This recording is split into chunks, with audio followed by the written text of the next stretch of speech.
എറണാകുളം അങ്കമാലി അതിരൂപതയിൽ കഴിഞ്ഞ കുറെ കാലങ്ങളായി കലാപത്തിന് ശ്രമിക്കുന്ന കൽതായവാദികൾ ഇവിടുത്തെ വിശ്വാസികളുടെ പിന്തുണ നേടാൻ കഴിയുന്നില്ല എന്ന ഉത്തമ ബോധ്യത്തിന്റെ പുറത്ത് ഇപ്പോൾ വൈദികർക്ക് നേരെ തിരിഞ്ഞിരിക്കുകയാണ്. എറണാകുളം അതിരൂപതയിലെ 16 ഫൊറോനകളിൽ ഒന്നായ തൃപ്പൂണിത്തുറ ഫൊറോനയ വികാരിയും ആ വികാരിയുടെ കൂടെ അവിടുത്തെ വൈദിക സമിതി, അവിടുത്തെ ഇടവക സമിതി അംഗങ്ങളും ഒരു വിനോദയാത്ര നേരത്തെ തീരുമാനിച്ചതനുസരിച്ച് രാവിലെ 8 മണിക്ക് പുറപ്പെട്ടിരുന്നു. രാവിലെ 8 മണിക്ക് പുറപ്പെട്ടതിന് ശേഷം ഏകദേശം ഇന്ത്യൻ സമയം 1 മണിക്ക് ശേഷമാണ് 1:00-ഓടുകൂടിയാണ് മാർപ്പാപ്പയുടെ മരണ വാർത്ത സോഷ്യൽ മീഡിയ വഴിയും മാധ്യമങ്ങൾ വഴിയും പുറത്തു വരുന്നത്.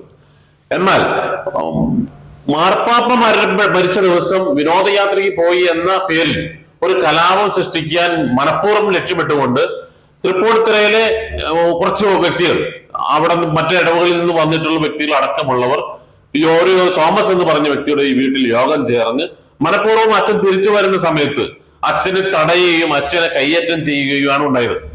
അതിന് കൈമാറ്റം ചെയ്യുകയും നേതൃത്വം നൽകിയത് അവിടെ തന്നെയുള്ള ഒരു പീറ്റർ കോയിക്കര എന്ന് പറഞ്ഞ വ്യക്തിയാണ്. എറണാകുളം അതിരൂപതയില് വൈദികർക്ക് നേരെ കയ്യേറ്റ ശ്രമം നടത്തിക്കൊണ്ട് വൈദികരെ ഭീഷണിപ്പെടുത്തിക്കൊണ്ടും അവരെ പേടിപ്പിച്ചുകൊണ്ടും ഇവരുടെ രഹസ്യ അജണ്ട എറണാകുളം അതിരൂപതയിൽ നടപ്പാക്കാം എന്നാണ് ഈ കൽതായവാദികളുടെ ആഗ്രഹവും താല്പര്യവും തീരുമാനവുമെങ്കിൽ അതിനെ ഏത് വിധത്തിൽ നേരിടണമെന്ന് അൽമായ മുന്നേറ്റത്തിന് കൃത്യമായ ധാരണയുണ്ട്. കയ്യേറ്റത്തിന് കൃത്യമായ മറുപടി കൊടുക്കാൻ അൽമായ മുന്നേറ്റത്തിന് കഴിവില്ലാത്തതല്ല. പക്ഷെ പോലീസ് എടുക്കുന്ന നടപടികൾ ഈ വിഷയവുമായി ബന്ധപ്പെട്ട് ഇതിന്റെ CCTV വിഷ്വൽസ് സഹിതം പോലീസ് മേധാവികൾക്ക് നമ്മൾ കൈമാറിയിട്ടുണ്ട്. വൈദികനെ കയ്യേറ്റം ചെയ്യുന്ന കാര്യം കൃത്യമായി കാണാവുന്നതാണ്. അദ്ദേഹത്തെ അറസ്റ്റ് ചെയ്ത് അദ്ദേഹത്തിന്റെ കൂടെ ഉണ്ടായിരുന്ന ഉൾപ്പെടെ ഉള്ളവരെ അറസ്റ്റ് ചെയ്ത് നിയമ നടപടികൾക്ക് വിധേയമാക്കിയില്ല എങ്കിൽ അൽമായ മുന്നേറ്റം തന്നെ അതിനുള്ള അടുത്ത നടപടിക്രമങ്ങളിലേക്ക് മുന്നോട്ട് പോവുക തന്നെ ചെയ്യും.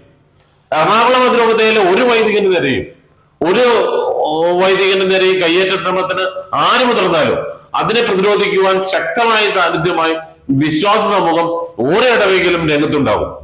തൃപ്പൂണിത്തുറ ഫൊറോന പള്ളിയിലെ മുഴുവൻ വിശ്വാസികളും ഇന്നലെ യോഗം ചേർന്ന് ഇതിനെതിരെ ശക്തമായി അപലപിച്ചിട്ടുണ്ട്. അതോടൊപ്പം തന്നെ ഈ വ്യക്തിയെ ഇടവകയിലെ എല്ലാ സ്ഥാനങ്ങളിൽ നിന്നും ഇടവക രജിസ്റ്ററിൽ നിന്നാണ് നീക്കം ചെയ്യണമെന്ന് അവിടുത്തെ പാരിഷ് കൗൺസിൽ യോഗം ചേർന്ന് പ്രമേയം പാസ്സാക്കിയിട്ടുണ്ട്. കാനല പ്രകാരം 1445/2, 1451, 1452 ഈ 3 കാനൻ നിയമപ്രകാരം ഇദ്ദേഹത്തെ മറോൺ ശിക്ഷയ്ക്ക് വിധേയമാക്കി. ഇദ്ദേഹത്തിന്റെ കൂടെ ഉണ്ടായിരുന്ന വ്യക്തികളും, രഞ്ജിത്ത് എന്ന വ്യക്തി ഉണ്ടായിരുന്നു, അങ്ങനെ കൂടെ ഉണ്ടായിരുന്ന വ്യക്തികളെയും മറോൺ ശിക്ഷ തന്നെ നൽകി ഇടവക സമൂഹത്തിൽ നിന്ന് നീക്കം ചെയ്യണമെന്നാണ് അൽമായ മുന്നേറ്റത്തിന്റെയും ഇടവക സമൂഹത്തിന്റെയും ആവശ്യം. ഇതിൽ നിന്ന് പുറകോട്ട് പോകാൻ ഞങ്ങൾക്ക് സാധിക്കില്ല. കാരണം ഇത് പുറകോട്ട് പോയാൽ ഇതൊരു കോംപ്രമൈസിലേക്ക് എത്തിക്കാൻ അല്ലെങ്കിൽ ഒരു പരസ്പര ധാരണയിൽ പ്രശ്നമില്ല എന്ന് വരുത്തി തീർക്കാൻ ഞങ്ങൾ തയ്യാറല്ല. മർദ്ദനമേറ്റ വൈദികൻ പോലും ഇത് ക്ഷമിക്കാൻ തയ്യാറായാലും ഇത്തരത്തിലുള്ള അക്രമത്തിന് മുന്നോട്ടിറങ്ങുന്ന വിശ്വാസികളെ ഉൾക്കൊണ്ടുകൊണ്ട് ഇടവക സമൂഹത്തിന് മുന്നോട്ട് പോകാൻ സാധിക്കില്ല. അവർ ഭാവിയിൽ ഈ ഇടവകയിൽ ഏതെങ്കിലും സ്ഥാനമാനങ്ങളിലേക്ക് വരിക, അവർ അത്തരത്തിലുള്ള ആളുകൾ വീണ്ടും ഇടവകയിൽ സജീവമാകുകയും ഇടവക ഭരണത്തിൽ വരുന്നൊരു സിറ്റുവേഷൻ ഉണ്ടാകുക, അതിനെക്കുറിച്ച് ആലോചിക്കാൻ പോലും സാധിക്കില്ല.